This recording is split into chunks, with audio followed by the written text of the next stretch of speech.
Pasangan suami istri ditemukan tewas bersimbah darah dengan sejumlah luka tusuk di Cipondoh, Tangerang. Kita sudah bersama dengan Reza Indragiri selaku psikolog forensik. Selamat siang, Mas Reza.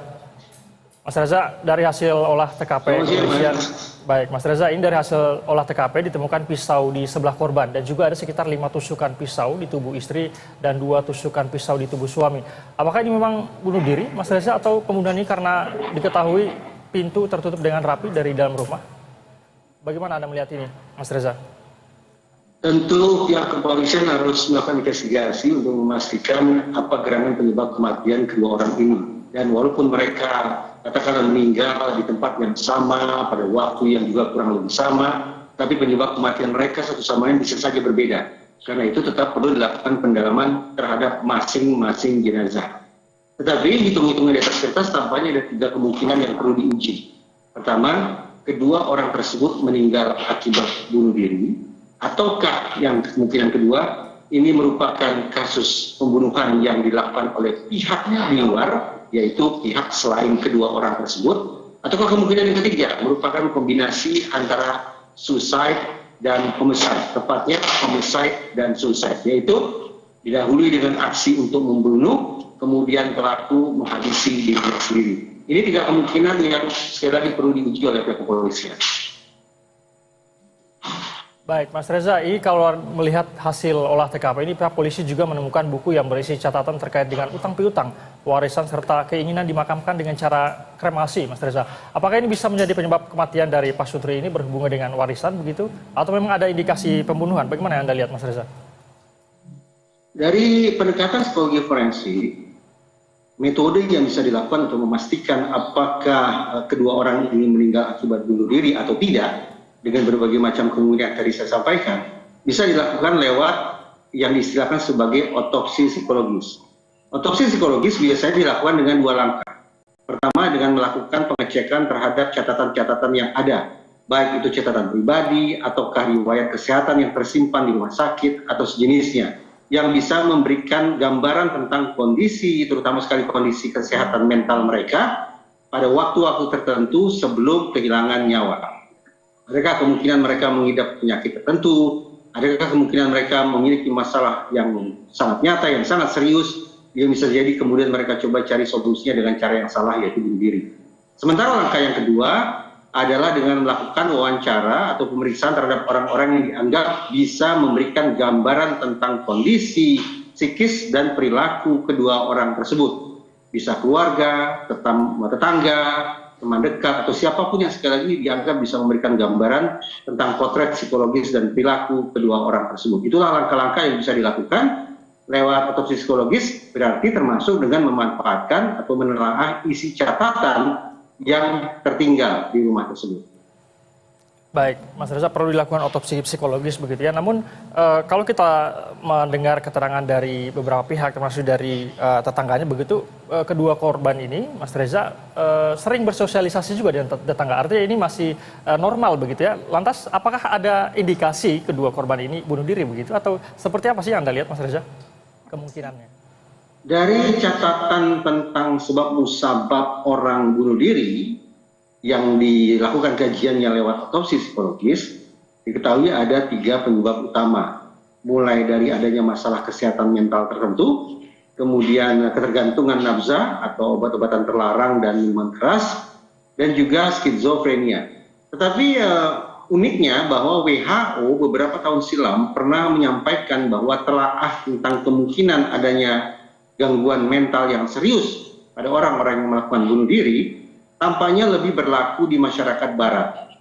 Sementara untuk masyarakat timur seperti termasuk Indonesia tampaknya adalah pemunculan reaksi-reaksi ala depresi. Bukan depresi, tapi reaksi ala depresi.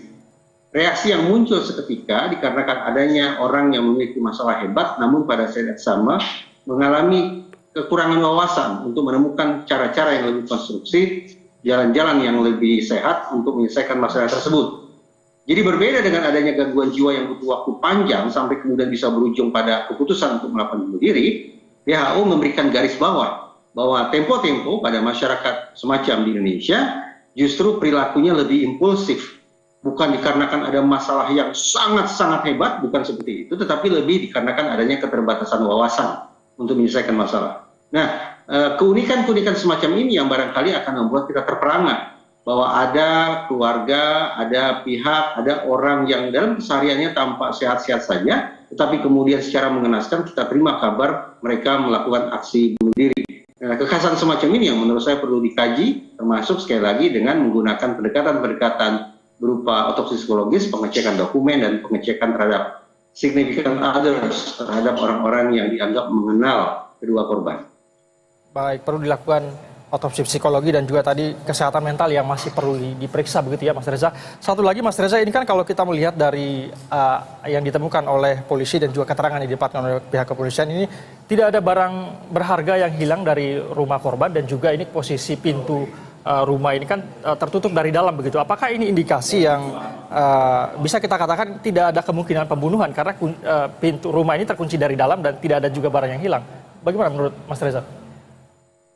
Penyebab kematian seseorang sebetulnya bisa dijelaskan lewat NASH, N, natural. Tampaknya tidak berlaku dalam peristiwa ini karena ditemukan adanya luka tusuk pada tubuh kedua orang tersebut. Jadi kemungkinan mereka sudah alami natural bisa kita kesampaikan. Kemungkinan yang kedua, accident, tampaknya juga agak berlebihan kalau kita memandang ini merupakan akibat kecelakaan. Luka tusuk sedemikian banyak pada tubuh kedua jenazah mengindikasikan bahwa sebab luka tusuk itu bukanlah kecelakaan, tetapi memang merupakan sebuah akibat kesengajaan. Kita kesampingkan kemungkinan yang kedua yaitu accident atau kecelakaan. Kemungkinan yang ketiga yaitu suicide, bunuh diri, dan yang kemungkinan yang keempat adalah homicide alias kematian yang diakibatkan oleh perbuatan orang lain. Nah, sebagaimana saya katakan tadi, kemungkinan adanya kombinasi antara homicide dan suicide adalah salah satu kemungkinan yang perlu ditelisik oleh pihak kepolisian.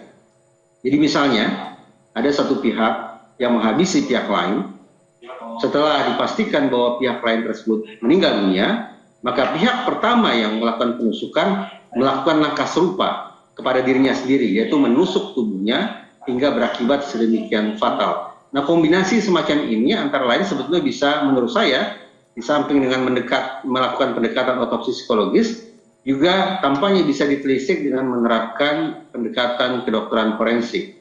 Misalnya untuk menakar apakah luka yang ada pada kedua korban adalah identik atau tidak.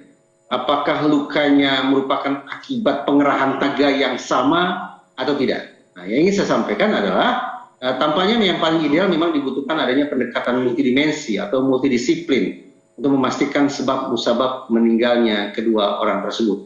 Paling tidak, kerjasama antara otopsi psikologis dan otopsi kedokteran forensik perlu dikedepankan oleh kepolisian.